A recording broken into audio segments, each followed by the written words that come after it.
Realize we were No, live. we My going bad, Jay. live. You are live. You owe me. Black Box Radio. Black Box Radio. We're in the box. The FiTT TWiNz is in the house. We on deck. I got my co-host Amaadi. She's the FiTT. I'm the twin, and we in here. Yeah, we're in here. So I'm Queen from Black Box Radio, and we are a media platform for Black excellence. Today is Hat to the Side Tuesdays. As y'all can see, I got my hat on flip. I have a Be More Green hat. That is a grocery store, a Black store on North Avenue. Check it out. I'm repping them. I'm repping Farmer Nail's spot tonight. So then Changa got his hat to the side. So we doing it. D got her rap on. JG just hanging out. JGJ. Well, So no hat in the chair for that. Right. No, and Farmer Mill lives across the street, by the way. So, Yeah. small world. Yeah. So Be More Green hat, and we are here tonight. We have we're going to talk about yoga and blackness and black men, and because we as women, we know black men are dope. And if black men are healthy, then our whole community is healthy. Mm-hmm. So it's so important to have black men around, put them on platforms, love on them, and that's what we're going to do tonight. We two women that's going to love on some black men tonight. That's what we do. So, Amaadi, I want you to tell the people all about your brightness, and then we're gonna move into the subject.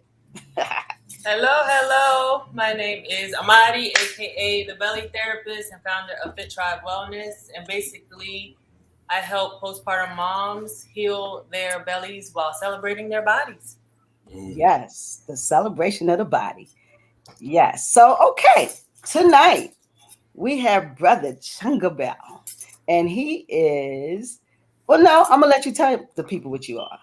So I want to introduce this brother. I want him to tell the Black Boxes what he does and what he do, and then we're going to talk about yoga and wellness and blackness. All right, Changa, tell the people. Talk to the people. You frozen? Are you frozen up there? I'll just let him hang out. Man, he's really frozen, dude. Yeah. Maybe he took a special trip. He's gone for a minute. We're going to have to move on then. But if he can manage that, that's some real. He's bad. Yeah. Well, Changa Bell is the founder and chief yoga officer of the Black. Oh, he's going. He'll be back. The Black Male Yoga Initiative.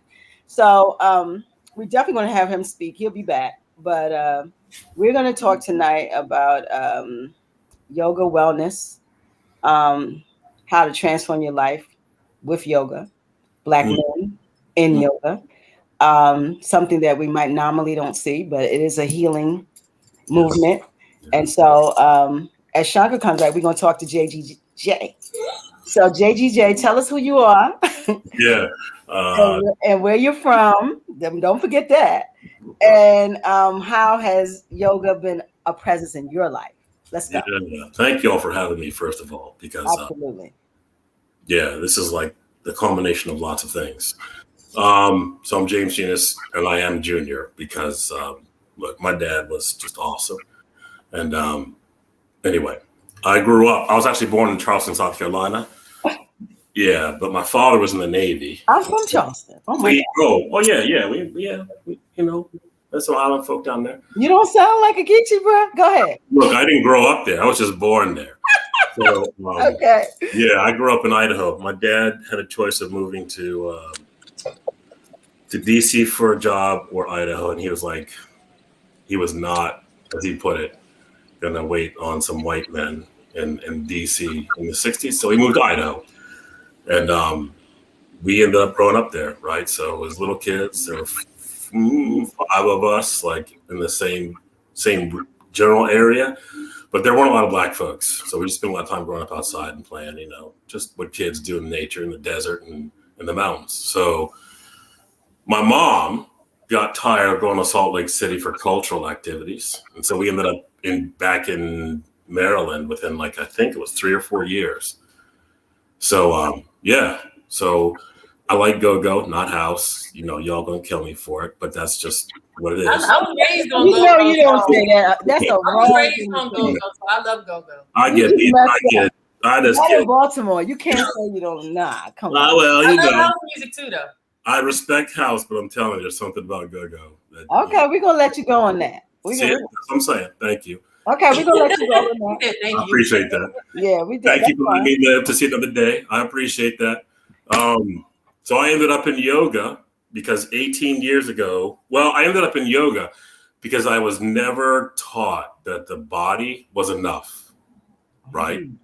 And so I used to lift weights and do bodybuilding and all that stuff, which is one thing, but you can't carry around 2 tons of exercise equipment all the time. And if I had been taught early in life that your body, that the body we have is sufficient, it may have sent a different trajectory. We wouldn't be talking now. So long story short, I hurt my ankle 18 years ago next month. I was taking compost out and I tripped in a divot and I didn't break my ankle. Some days I wish I had, but it literally threw out my whole alignment from my ankle up through my back.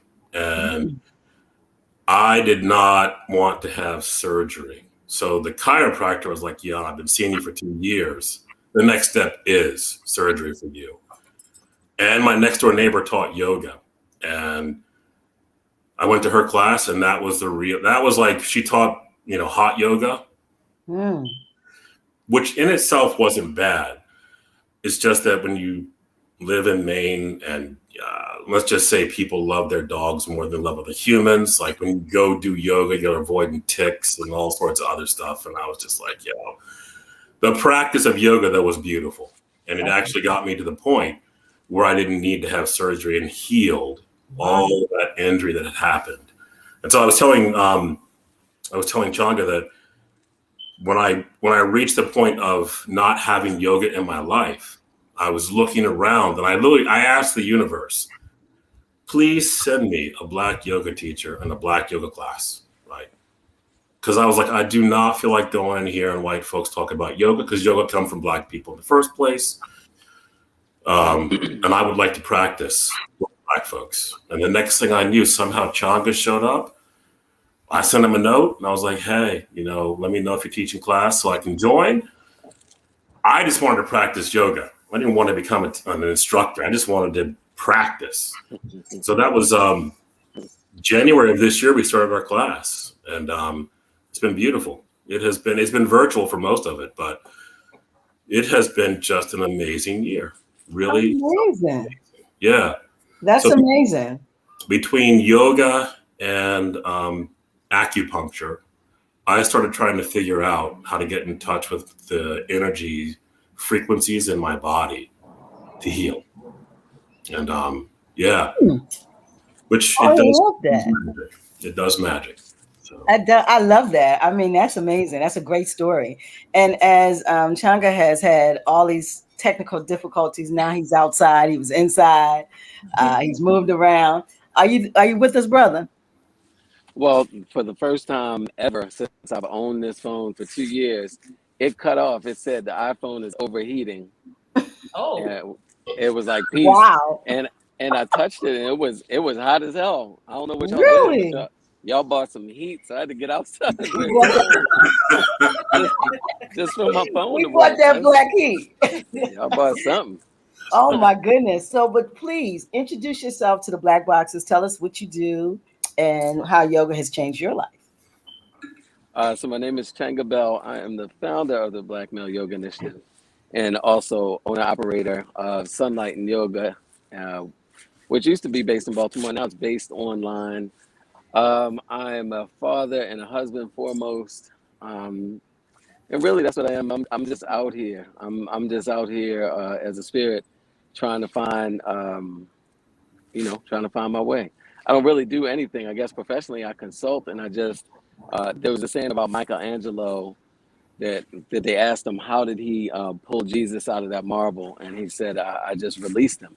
And so I think that's what I do. I just consider myself like a supporter, a guide, and I just try to release folks and help them find their truest self. But it's nothing I do. It's really just God operating through me, around me, and we just learn to acknowledge it together as a group. And I'm the Chief Yoga Officer for the Black Male Yoga Initiative, and day to day, I try to pull Jesus and Mary or whatever gender you know, you like to say out of people so they'd be their best self. Amazing. So the question is, how did you get to yoga? It's not a space that I've seen a lot of Black males, and I've only done yoga maybe 3 times. It's amazing. I didn't know you could hurt so much from breathing and moving. I couldn't even. My toenails was hurting. It was just too much. Damn. Yeah, bro. Everything was hurting. I never knew.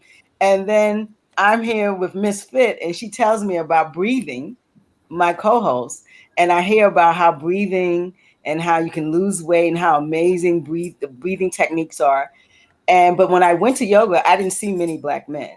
And so when I say that to say, how did you come to yoga and then become an instructor and then make it an initiative?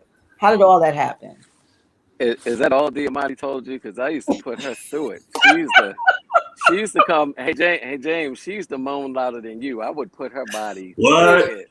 Louder than Gibby? Louder than Gibby? Really? You used to moan body? Louder than you and Gibby. She, you know, we would do privates and she'd be like, "Woo!" You know, she was. That's loud. I paid him to torture me. That's loud. He is telling on you, sis. That's loud. Wow. I can't believe she ain't tell on herself. I thought that's how I made it on here. She ain't tell you I none wasn't of that, telling my Queen? business, but He thank didn't you. tell me that. Put it out there. Put it out there. Y'all was all up in my urethra earlier off campus. So I can tell. I can put some of your business out there. I'll put just a little bit. Anyway, so we get out of her business. Our business. My dad is 78 and he still does yoga. He was a soldier for the United States Army, a first sergeant. And that was juxtaposed with him being a holistic guy. He was doing all the health stuff way before it was fashionable. I mean, I was going to... Before it was sexy. Yeah. Which was the paradox because, you know, he's a light-skinned brother with hazel eyes, super fit. I mean, Really? you know, just went to Morgan State, went to City College, ran track, played football. Really a dominant kind of guy, but then he had this peaceful side, you know, because he practiced martial arts. He samurais. I grew up with samurai swords all around the house. But every morning he practiced yoga. I would see him in the living room at like 6 a.m., 5:30 a.m. And still to this day, like it's getting cold out here. We have jackets. You'll find him in the morning on the porch, bare-chested, doing yoga out in the cold. So I just grew up in a yogic household. To make a long story short, my first interaction, it was someplace on Charles Street when I was little. I was about 3 years old. And I remember the guy looked like modern day Rick Rubin. So it's this white guy with a long beard. And my dad took me into this space and it smelled like feet and armpits and ass. And I was like, what, you know, as a child, I was like, what is this place? FAA, feet, armpits, ass. Yeah, this I love it. you know, even as a little kid, I was like, whoa, what is this? I did not like it at all. Who would? And you know, I idolized my dad. He was like my hero. So I was also curious, like, why he was under the tutelage of this ZZ Top, Rick Rubin looking guy. Yeah. But that was my first experience with it. But after having some health issues in my early 30s, I guess I was like 30 actually. You know, I went to my dad and said, "Hey, would you help me? Because the doctors can't." And he handed me this yoga book, the Shivananda yoga book, and the rest is sort of history. I just took it on from there, learned on my own for a little while, bounced around a few studios in Baltimore, and then finally got certified. That led to 3 different certifications. But the work I was doing in the city with youth and students, I started to buttress it a lot more with the yoga work. And I started to see how Department of Social Services, I worked with them, and I saw how foster kids really reacted to it. And at the same time, I was working with autistic adults in the city. So between the autism and the, you know, sort of foster kids and just displaced individuals in our society, I started to see how yoga was really supporting them. And that led to me wanting to create an initiative because, you know, not that Black men are displaced, but we have a set of challenges sometimes that makes us a little displaced. And so that's it. I just wanted to, I led with it. It wasn't my idea. It was more of a calling. I believe, God sort of put that in my heart, and I just was obedient to it. Beautiful, beautiful, beautiful. And so is this something just because I know it says black male. So are black female, well, I heard you beating up on Amaadi. So evidently. Yeah. So women are welcome also, or Well, you can't talk about black men without talking about black women. It's one and the all same, day. 100%. The, Yep. the the only reason I identified it as male is that in the landscape, black men need a little more of a calling. So I wanted from 50 miles away for black men to understand you are welcome here. It's a place where Got you it. are gonna feel okay. Like yoga, especially working with the young men. That's the first thing my Baltimore youth would say in their vernacular, right? Is like yoga for faggies or something, ain't it? And I'd be like, nah, or they'd be like, that stuff that's only for girls, right? And so I had to lead with the male because older men, although we may not put it that way, we still feel the same way. And nobody likes to be shown up by their wife, girlfriend, aunt, daughter when they want to be seen as the strength of the household, Oh, the leader of the household. And so you can't be weaker than a teen girl next to you on the mat. So large in part, we come into the studio and just display our vulnerabilities. We start in a vulnerable space, and this year was the first year like this cohort that James is in is 50% women, 50% men, because we just had to get over it together now. After my experience in India, it was 40 men, 40 women. And after doing Sank Prakshalan together, I was sharing with James, it's a yoga kriya. It's a yoga kriya. And the first day I was, we were having running diarrhea with 40 women, 40 pretty women. You like, get out, I got to go next. Like, we were trying to sit on each other's laps. Because part of that kriya is you have to poop until you poop white liquid. And so you take these 32 ounces of saline water, you do these 40 postures, and you keep doing it repeatedly until you have to, you shit out all this bile, and then eventually you'll shit out clear liquid water, and it cleanse you to that of a baby. So once I saw that and got rid of my, you cleanse your ego at the same time too, because you got all these beautiful women, you want to be posturing like, oh, you want to be sexy, and it's not sexy when you got, that's it. Who's looking for yeah. Pampers? Oh, wait a You, minute. For So Pampers. in the place, you would do number 2 around and then go back to the mat. yo, I'm trying to So tell you, breathe, shit, it was breathe, only move. What? it was four bathrooms. They had, and it's all in a courtyard in the ashram. So it's 2 to the right, 2 to the left. And some of the toilet Indian society doesn't necessarily use toilets, so some of them are holes in the ground, like literal holes in the ground. And it's not any you don't flush it. You got to take a bucket of water, pour it in, kind of thing. And yeah, it got real unsexy real quick. And we started using unisex. You ain't care. Use on the woman's side, like, girl, get out now. I got to. And as soon as you went in there and relieved yourself, you had to get right back in onto your mat and drink your water, get onto the mat and do your 40 postures again. And that went on for some hours. But like I said, Wow. the intangible that happens is you actually cleansing yourself of your ego as well as detoxifying your system in a very rapid way. Amazing. Yeah. We'll sign up for all that. That would take, I would have to talk to myself for a while before I could do that. Yeah, that's Wow. it. That's a master yoga class right there. That ain't for amateurs. That ain't for the weak. Wow, Yeah, I've never. that's Wow, that's amazing. You want to say something, Amaadi? You got anything to say to the brothers? No, I'm just listening. I mean, you keep talking about your journey. I mean, it's It's amazing. inspiring. Yeah. So the cohort, you said like cohort. So you teach it in groups over there. So this is now. So it's now virtual. so yeah, so our teacher training, I do one teacher training per year. And so this the teacher training this year ran from January to October. So James is getting ready to graduate and have his certification.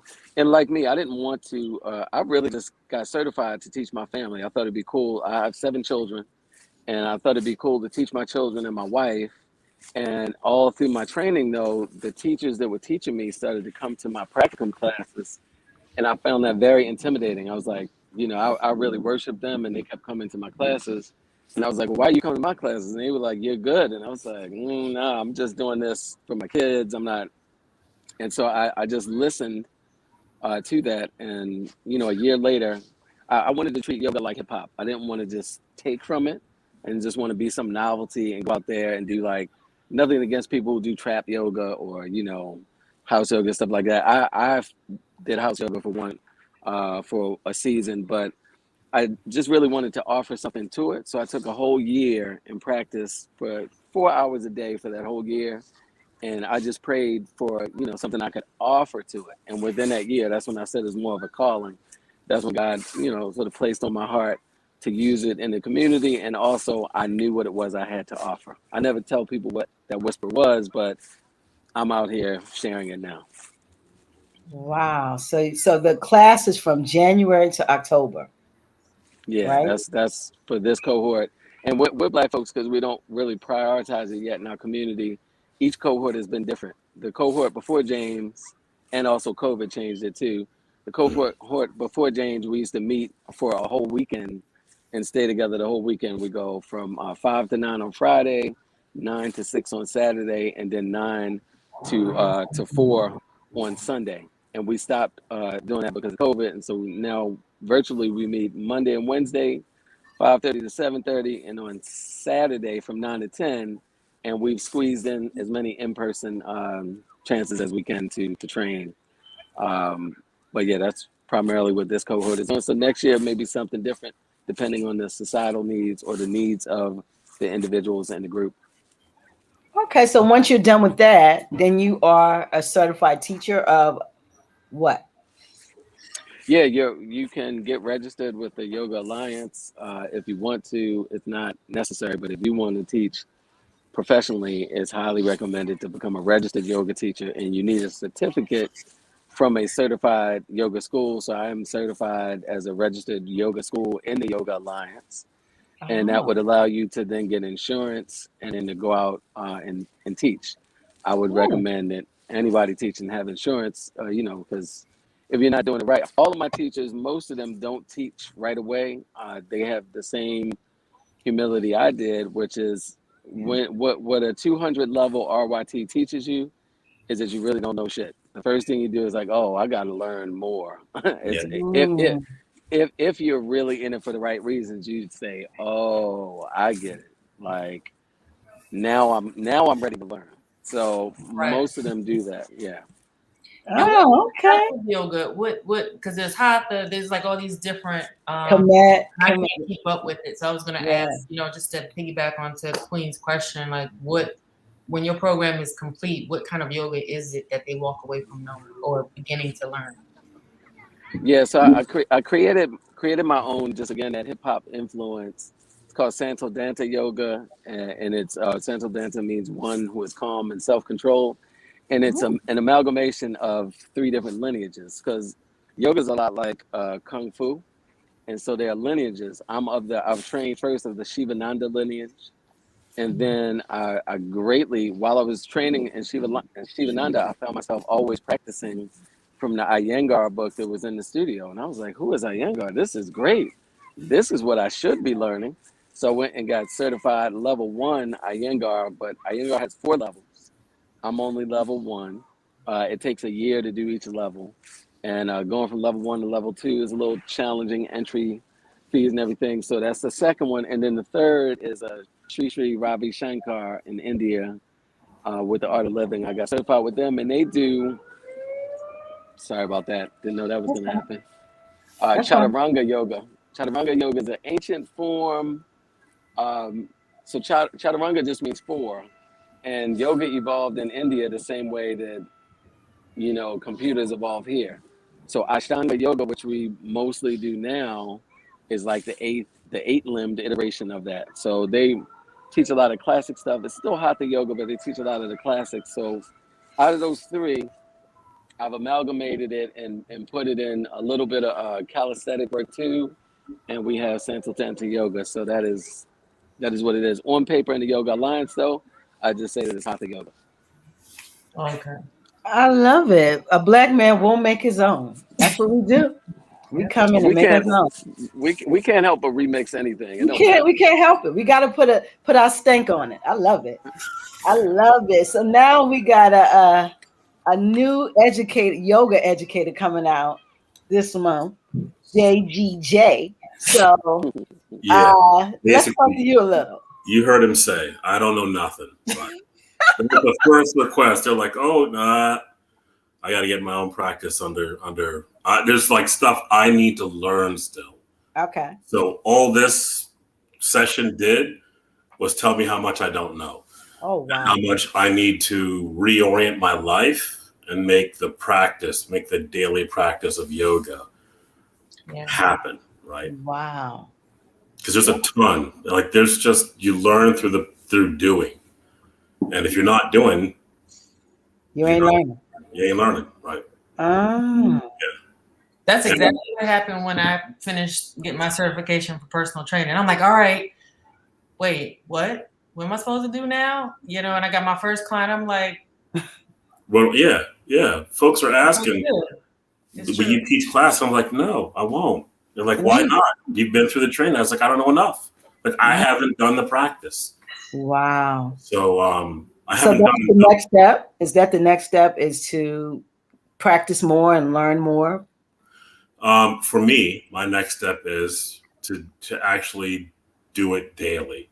You know, as bad as the pandemic was for some people, I was grateful not to have to make a commute into the office because the office where I work is in DC. So, you know, that's like 2 hours one way with the wrong traffic. So 4 hours a day of my life back. And I don't think we're ever going to have to go back to the offices. So now I can actually not be exhausted at the end of the day. I can do the practice in the morning, which I have not been able to do, frankly, for most of my life, right? So that's why I said I wanted to do good practice, because every time, even in class, certain poses, sort of like certain memories get encoded and I'll speak for myself, into my body. So I would hit a certain pose and the whole room, even though I'm by myself, would turn like this glow. And I was back when the kids were all small, we were playing, running through the yard, like doing cartwheels and having a good time. And I would just start crying, right?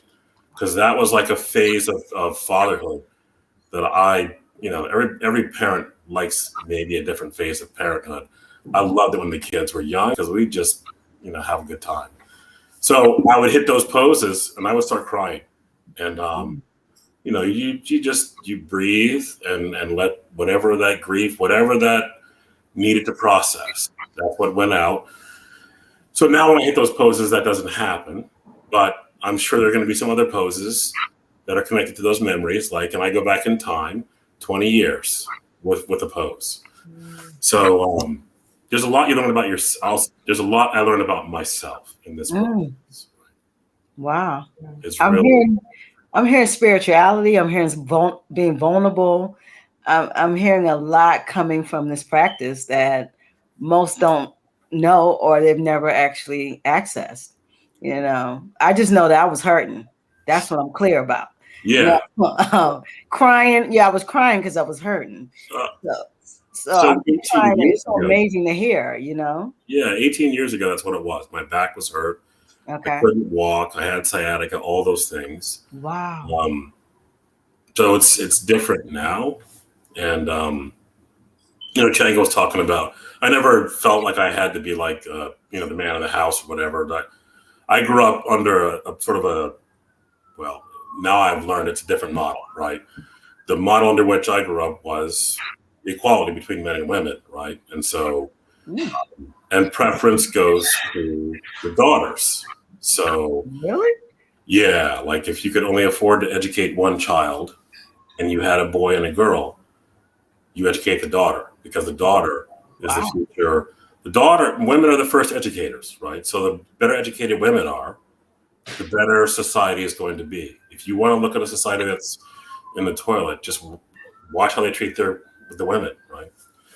So, ironically, even in the United States of America, that caused some conflict because people still bring practices of like everything needs to go to the sun only.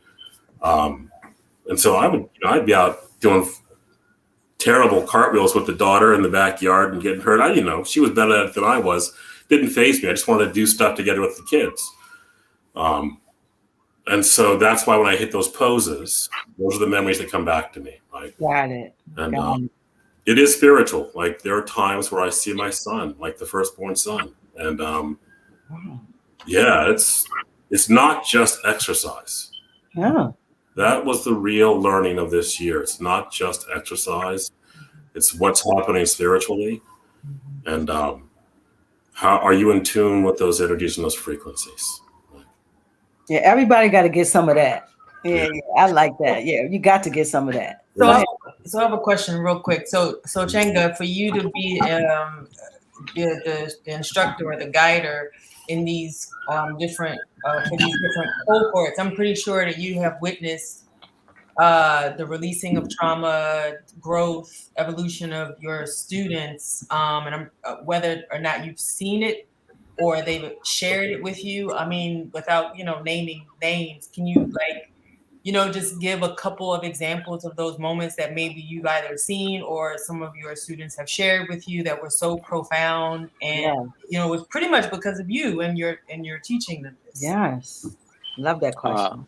Yeah, well, my humility is not put on. I really don't feel like it's me. I think I did make that mistake early on that it was me, and that's a double-edged sword. So one of my students was involved in a murder, and I share this story often because, I was used to some of my Black boys getting murdered, and I could do the whole woe is me and feel bad.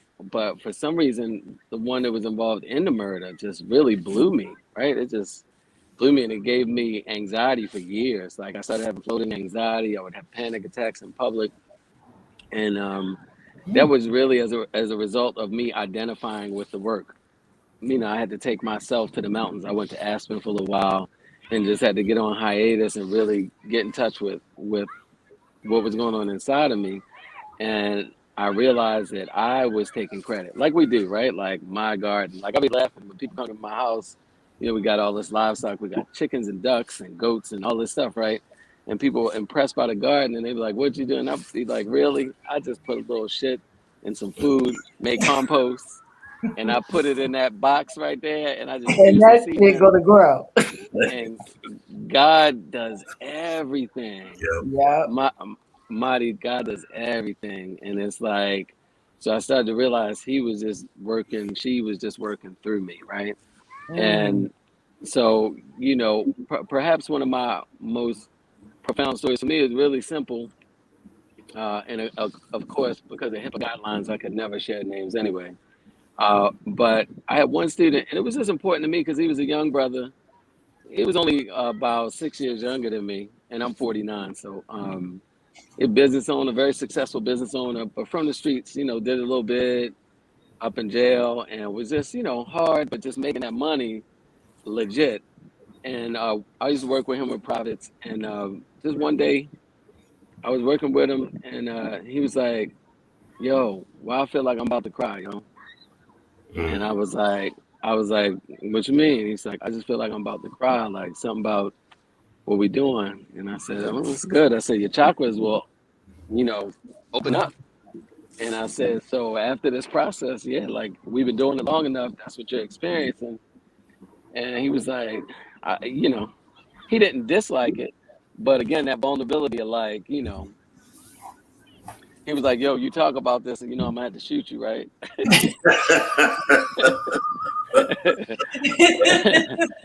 and I was like, I said, "It's all good, brother. I ain't, don't nobody know."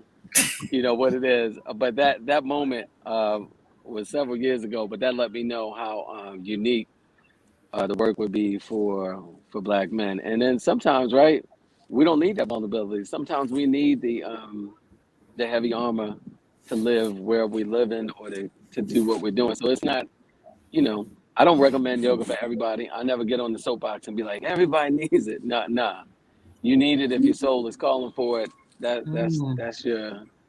your time, because it's not fun. I'll be honest. Initially, it's not fun. In the long term, it's fun, But initially, Hatha yoga, the movement is to bring about awareness. And so, you know, my wife always says to me, she's like, well, what'd you do with all that awareness? What are you going to do with it? And so it was a great question because it's up to you.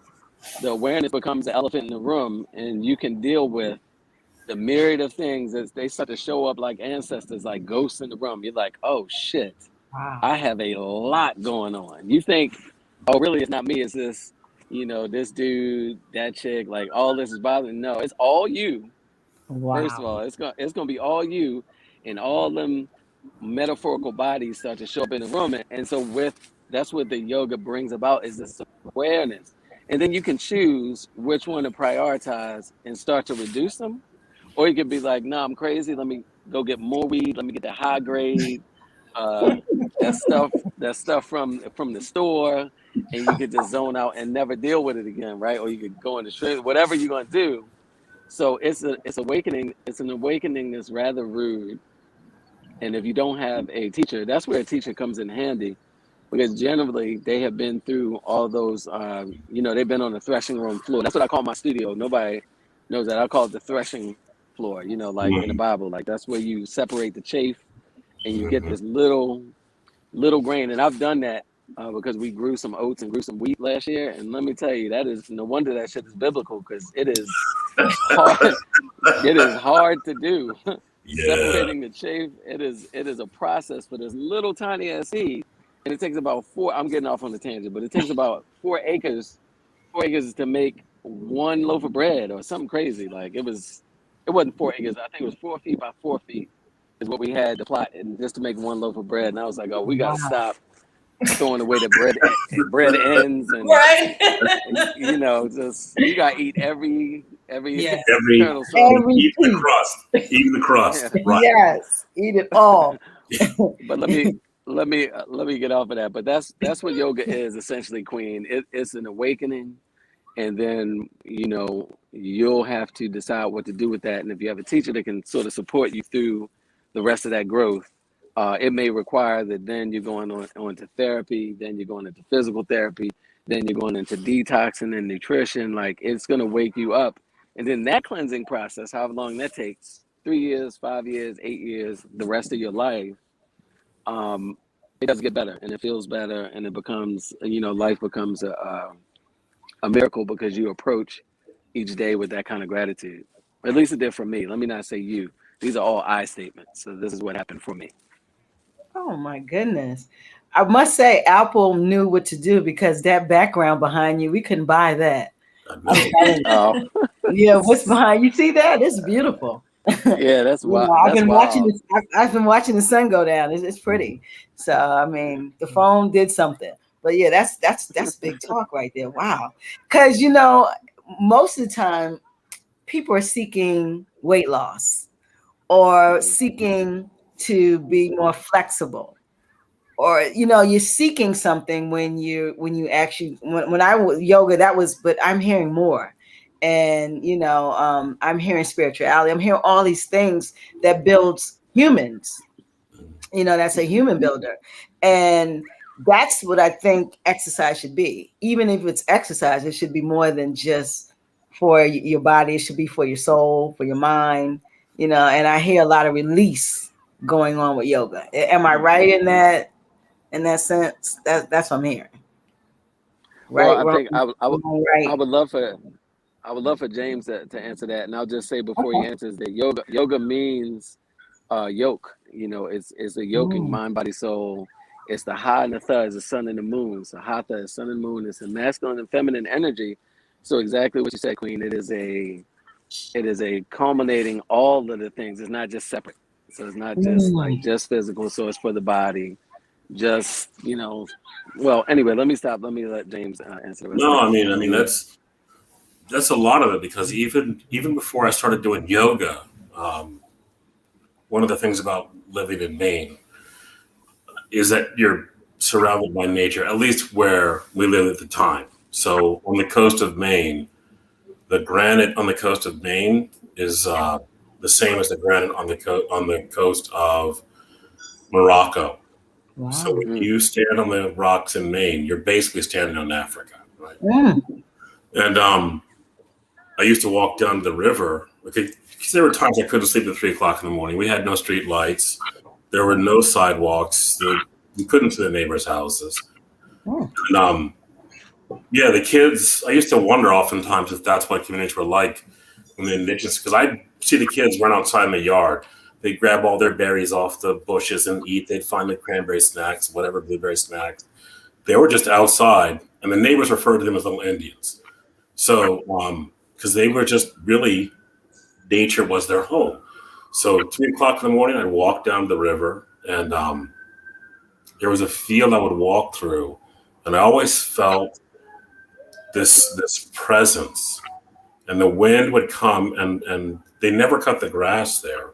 The wind would come over the trees on its way to the river, and the grass would sway. And it was the closest I felt to the Creator in my life. And so this drive to be connected to the spirit world, because I think, that's our reality, and I think that's what yoga helps to do. Instead of getting caught up with all the external stuff, I recenter. I'm going to make these I statements too, Changa. Thank you. I recenter on what's important, which is spirituality, right? That's the component. That energy, it's not in me. Like, it is associated with this body. But when I give up this body, that energy doesn't get destroyed. And that's the reality. So how can I live with that reality in a mindful way all the time? And so the practice of yoga helps. The practice of meditation helps. Oftentimes, when we're at the close of our practice, I feel like I leave this planet. I mean, it's it's phenomenal, right? So it is much more spiritual. For me, it is as much spiritual as it is physical. I can do poses now 10 months later that I would have never thought about doing a year ago. But it's not really about the pose. It's just like when you're in tune with that energy, and all those blocks disappear. You just go. You don't even think about it. Also, I don't think about it. Just go do stuff, right? So yeah, it's definitely spiritual. I don't know if it's like that for other people. It's not like, let me go do my yoga for lower my blood pressure or get my pulse down or have less body fat. It's none of that. It is all about connecting to the spirit. So it sounds like a lifestyle for you. Yes. Not a time commitment. Yes. Yeah, it's life. Mm-hmm. Yeah. So let me ask, because I have a lot of friends and clients, and sometimes even me. We all have issues, right? We all have whatever the issue, trauma, childhood, whatever issues that we've identified that we want to work on. And it's super easy to be in your living room and it's quiet and you're breathing or you're doing yoga and the stars are aligned and you're working on yourself and you're great. But then you go to the grocery store and you got that bad customer service rep right there, or somebody you're now tested. You are being tested to see if you have really effectively worked on yourself. Right. Outside of the confines of comfort, right? So do you feel like are you aware, or do you consciously make an effort to pull from the moments of being, as you say, in alignment when you are doing yoga into those challenging moments? The answer is yes. So even like before we started this class, I was a friend of mine is a physical therapist, and she mentioned Resmaa Menakem's work on how trauma gets encoded into the body, and how working through that. So I pay a lot of attention to what goes on around me. I also know I'm like a big hairy black man. Like my hair is not out, right? So when I was in Rochester with a daughter over the weekend in college, like I walked down the street, this is what people see. Burning spear. Yeah, let me tell you, white folks, they're like, oh shit.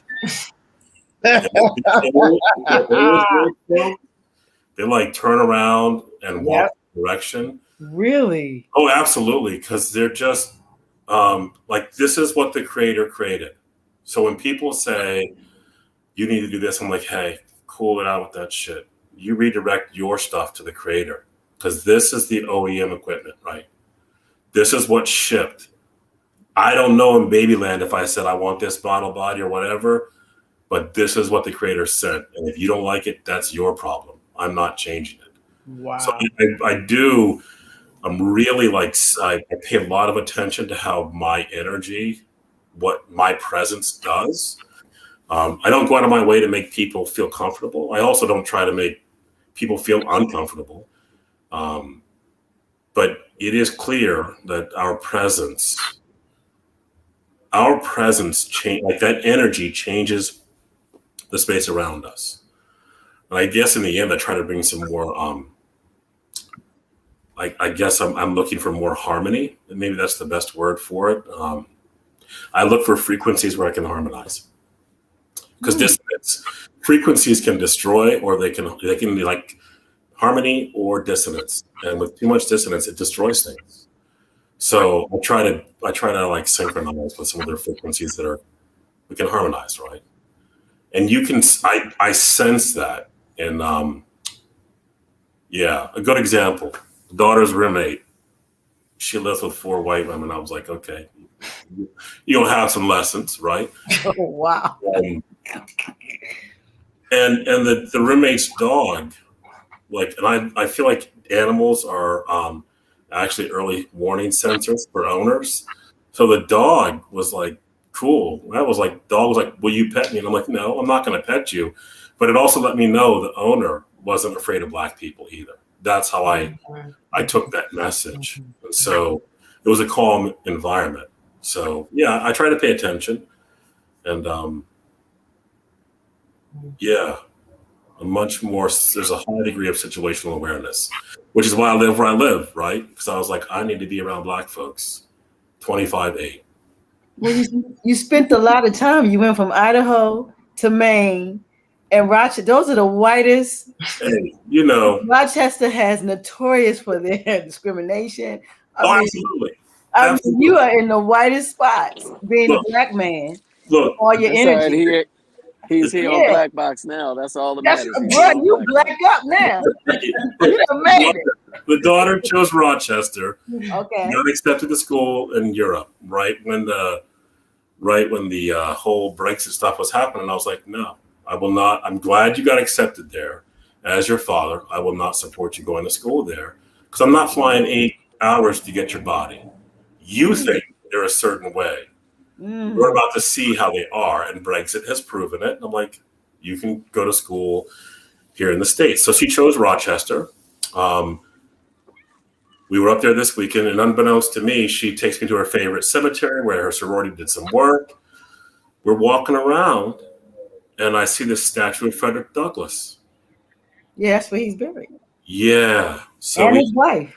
Yeah. So we had pilgrimage this last weekend. We found his grave, you know, and said some prayers.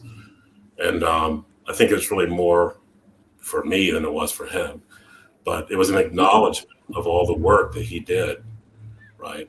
And he actually said that was the only place where he could be. Now, that was 1895. So, a lot has happened. A lot has changed, right? And he had a white wife then, you know, so. By that point, he did, yeah. And, so there's a whole bunch of stuff that you just learn, and you learn how to be wherever you are. Like, be you.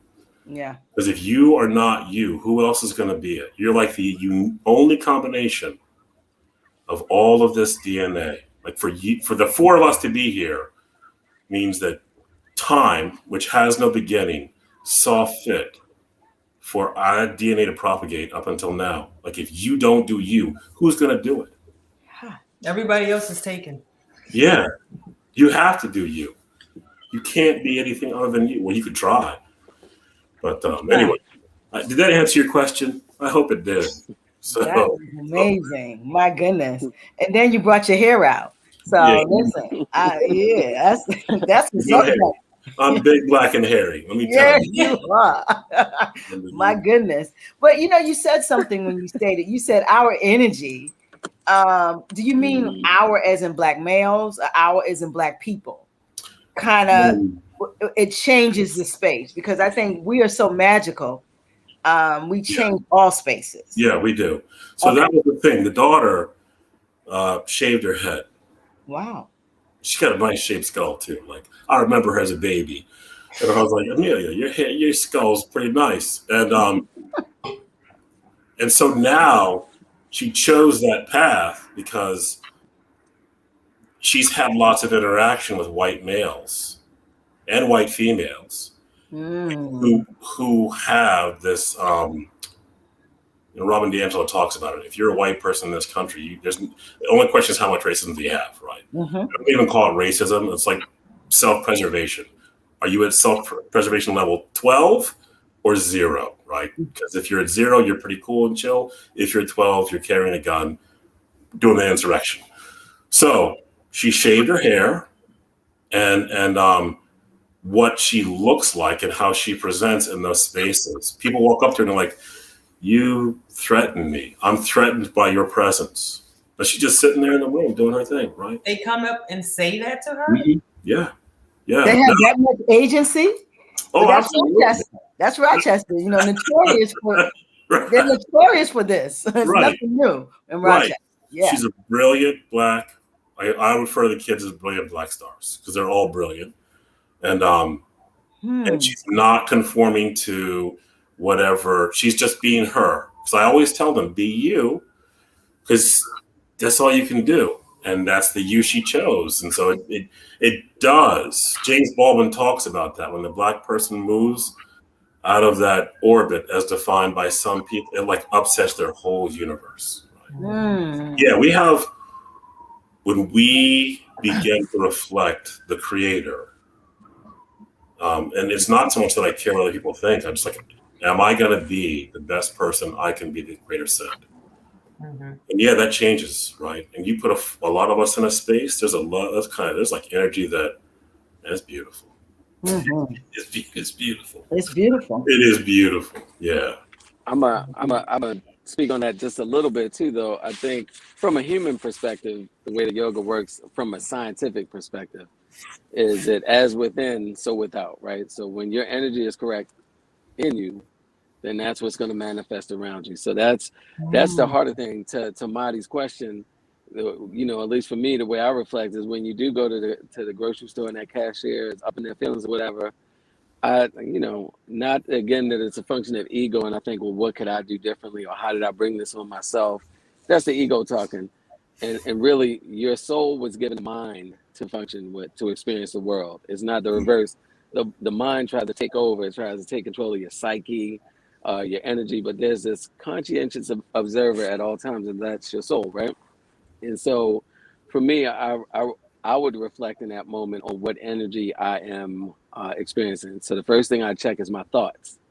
Because, you be in there thinking about your ex. You swear it's that other person, but something might have triggered you about your ex in aisle 8. And by the time you got to the register,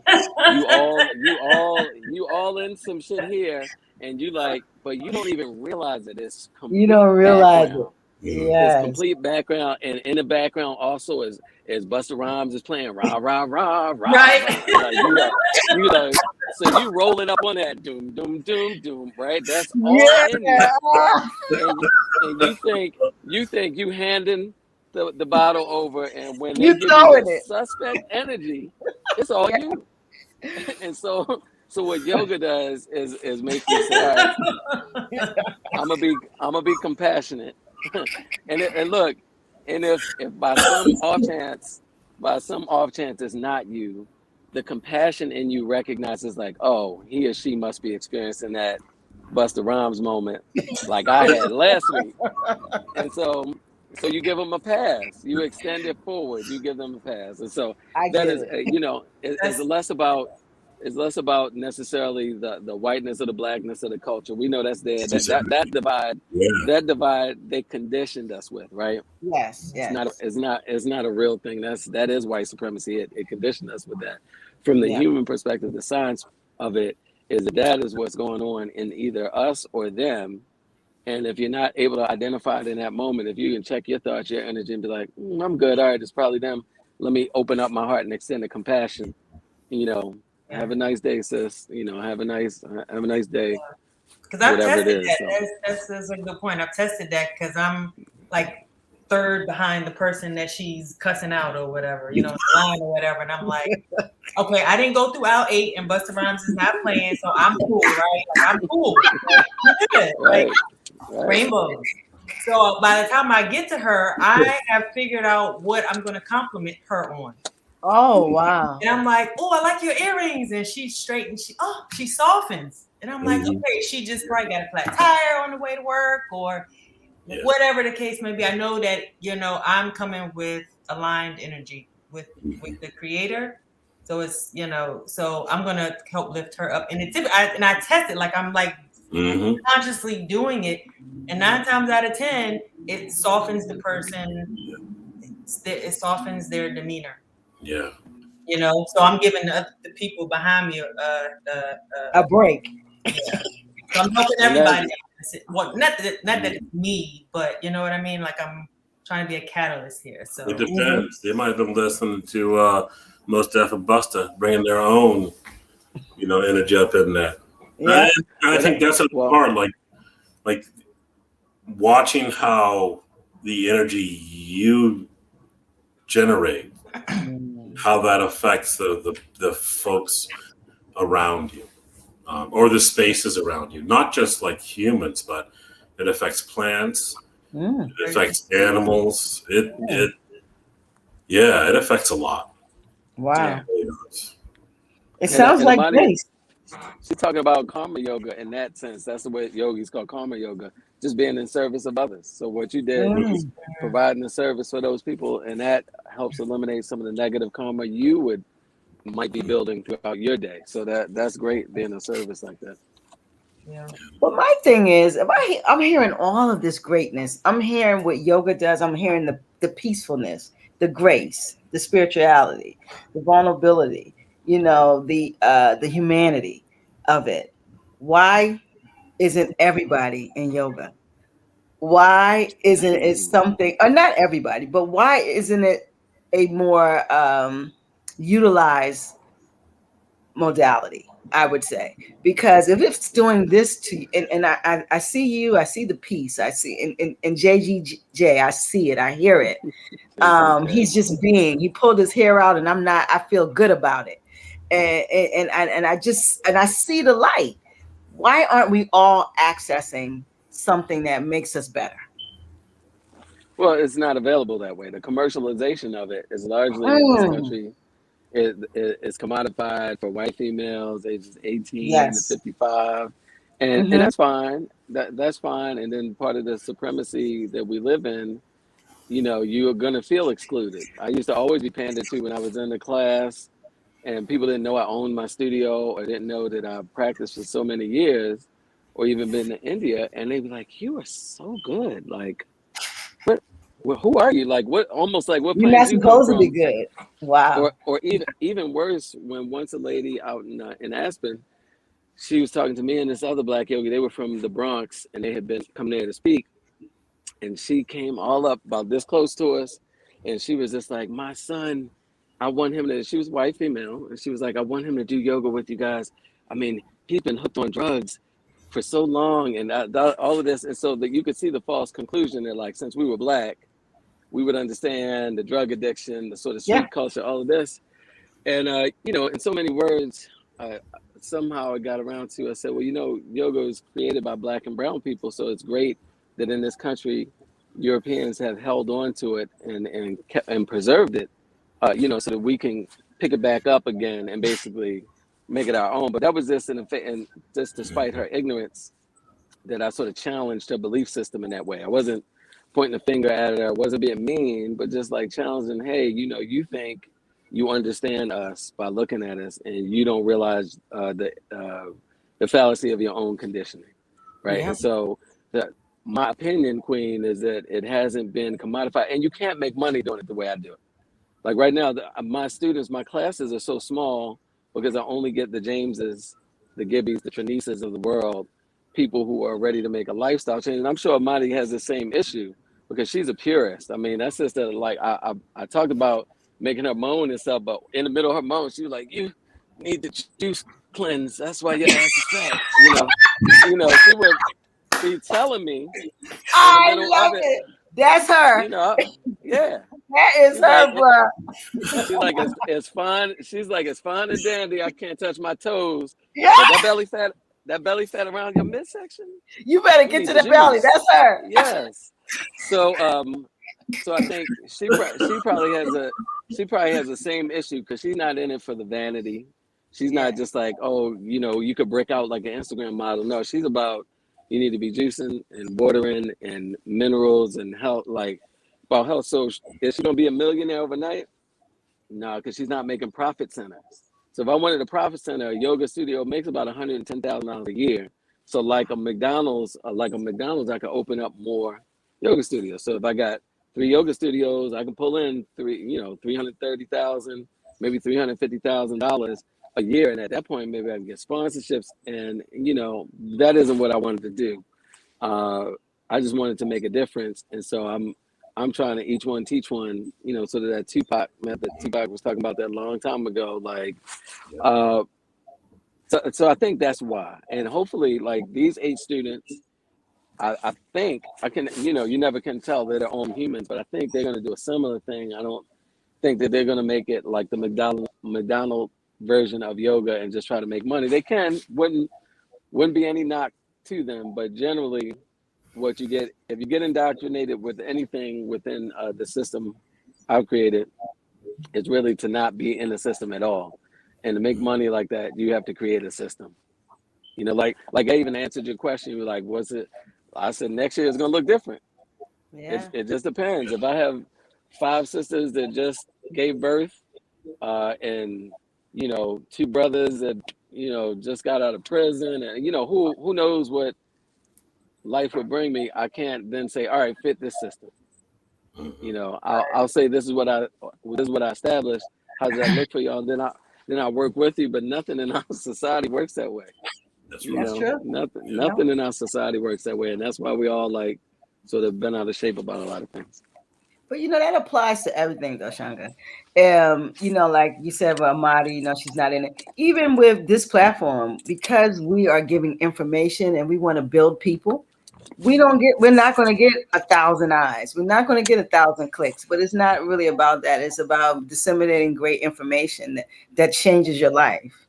And so I think as a human race, we have everything. We have to be entertained, or it has to be commodified for us to access it. It's a problem, and I think that's America's problem. And a lot of people are losing out from being their full selves because it's not presented in a way to entertain them, or it's not a commodity. It's something that they might like. Sometimes you have to access things that build you from the inside out. And that's not what we're doing across the board. Go ahead, JGG. Well, you just said it, because yoga focuses on the inside. All the things we're talking about now, that's from the inside, not the out. Yeah. And so people have to get to a certain point in their lives. So one of the things that happens going through this training is maybe some sensitivity, like as a practitioner. If you can sense a certain energy, you might be able to offer some unsolicited information, right? And I always characterize it like I tell the daughter, "Are you open to some unsolicited advice or information?" If she says no, I don't say it. But if she says yes, you might want to consider path X, Y, or Z, right? But we're also in this culture where we're not taught to look in. And I don't mean in a selfish way, right? The goal is to be a better reflection of the creator. So I have my own mirror. It's got all this it might be cracked, might be covered in dust, whatever, right? But can I polish that mirror so when you look at me, you can't tell the difference between me and the sun? Now, I'm never going to be a perfect reflection. None of us are. But that the essence of life comes from the sun, right? So if we can manifest that in our own lives, in our neighborhood, in our homes, on our blocks, that means we can help nurture the people around us. And as we do it, they grow too, right? So, but it starts, that seeds come from within. Wow, I'm so inspired. I want to do something. I want to do a poll. I'm really for real. I'm just so inspired. Not Like, opposed. so I want to do something. I mean, it makes me. It's just real inspiring what you guys are saying, and a lot of the work that we're doing as humans is not really work. We're fixing out the outside. I said it yesterday. Is that the outside is we're fresh, we look good, but the inside is rotten. Amen. You know, and that's what we keep performing wellness than actually being well. Yeah. And we see it every day. And that's why we have so much problems in societies, because people aren't doing real work. And from what I can hear from you guys is the work is, I can feel it, you know, it inspires me. I'm like, I got to do some work, you know? So, it's amazing. I feel good. I felt like I just did a class. I'm not hurting though. Look, you can do a class too. I ain't hurting, but I definitely feel inspired, and I really hope that people would. Do you have classes other than being an instructor? Do you just have regular classes for someone who just wants to learn yoga, or Changa? Not yet, not right now. Not right now. Okay. Yeah, no, because I have my instruction to do something a lot bigger. So I'm working on making a retreat center. It looks like I'm first going to have it at the house, but more or less, you know, an inner city ashram, if you will, something just on the outskirts of the city, and it'll be acres. And from the moment you step out of your car or off the bus, if kids come out, you'll be greeted with, you know, grass, a lot of quiet, and some animals. And, you know, because Sri Yukteswar said there is no yoga, yoga's yoga. So basically, yoga is just a lifestyle, right? And so you have to do all 8 stages, and in our society we do like 2 mostly. We try to do mindfulness and asana. Sometimes a breathing, so maybe 3. But what about the other 5 practices? You know, I'm working on that and less individual right now, but I'm hoping that the teachers that I've helped train will start doing a lot more individual classes in the city. And I'm working on corporate. I do a lot of schools and organizations right now, you know, corporate organizations, government agencies. So just plotting away. I love that, a retreat. Amazing. Yeah, we need to retreat from these bricks sometime. That'll work. That's amazing. Okay, so listen, guys, this has been a great conversation. We're an hour and 7 minutes in. And so time flies when you're enjoying yourself. I'm telling you, this has been a beautiful conversation. I want you guys to give us a jewel. Just lay something down for the people. You inspired me, but leave us something that inspires someone. You first, JGJ. Oh Lord, I need to do that. Look, I'm gonna say be you, because nobody else can do it. Literally, nobody else can be you but you. That's what's up. All right, Changa, come on with it. I mean, I think if I wasn't able to inspire something in an hour and 8 seconds, hour and 8 minutes, I ain't gonna do it in 10 seconds. So, it's the jewel, bro. It's not. It's the jewel. my jewel will be to stop looking for jewels. To get your ass out there and do the work. Do the work. That is the best one yet. No jewels. No nuggets. Ain't no jewels out. You know how Nike said just do it. My slogan will be do the damn work. I get it. So what do you say? Stop looking for jewels and be the jewel. Be the jewel. I love that. You're the first one who pushed back on the jewel. Love it. Amaadi, what's your jewel for tonight? Huh? What's your jewel for tonight? Oh, what's my jewel? To follow that. She sure did. She gave the jewel. She said, "Don't look for jewels, be the jewel. That was her. Changa, you blew the jewel up. Then you're gonna orchestrate the next jewel. I'm gonna need you. That was hers. I'm gonna need you to That sit was- it down. That was hers. I'm gonna need you to not be an instructor of this one right here. I love it. My listen. bad. That was my compassion. Nah, bro, I love you. I Well, love yeah, you. so I have two, and both of these are piggybacking. Each of them are piggybacking off of our guests. Okay. One is don't look for the jewel, be the jewel, and the other one is stay within yourself. My mom used to always say that. So whenever you would say just be yourself, it resonates because I mean I'm like 7 years old. I don't know what the hell she's talking about. She was like always stay within yourself. No matter who you are, stay within yourself. And I'm like, you know, so raised in that always echoed in my ears. I love that. I love that. Changa, you got a shout out from Zai Richardson. Do you know Zai Richardson? I was gonna shout Zai out because she called me. She texted me when I was having my technical difficulty. She was like, "You're frozen," and I was like, "I'm trying to get back on." Yeah, I know. I love Zai. Zai is my sister. And also my brother Dominic Nell. I meant to say something about Farmer Nell.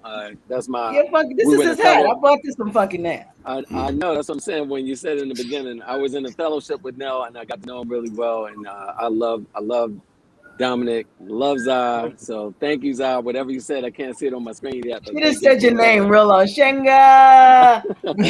All right. Yeah, she put that in the chat, so I wanted to definitely get a shout. Listen, I have so enjoyed this conversation. It is just a blessing to hear Black men that are so grounded, that are so spiritual, that are have so much presence.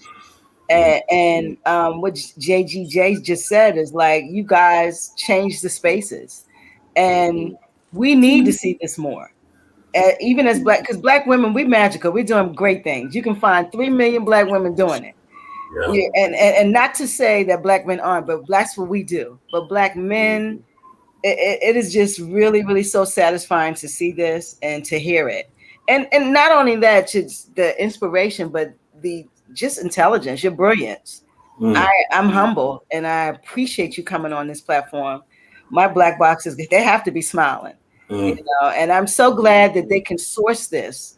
Because sometimes, you know, you talk and then you can't see it again, but they can go back and they can hear it over and over again and get inspired. And so for that, I say thank you from the bottom of my heart. Thank you. I know. Thank you so much for the opportunity. This is it's been great. So thank you for the opportunity to get on here and share and just being as inquisitive as you were. That was just nice to get that out. I really appreciate you guys. So tonight, we're done. We're boxed up and out. Can I get them deuces? I thought we was gonna power up. Oh, we gonna have to do that another time. Okay. Boxed up and out. Don't go nowhere, Amaadi. Stay on there, Amaadi. All right, guys. All right. Thanks so much for coming, All right. guys. Peace and blessings. Nice to meet you guys. Thank you.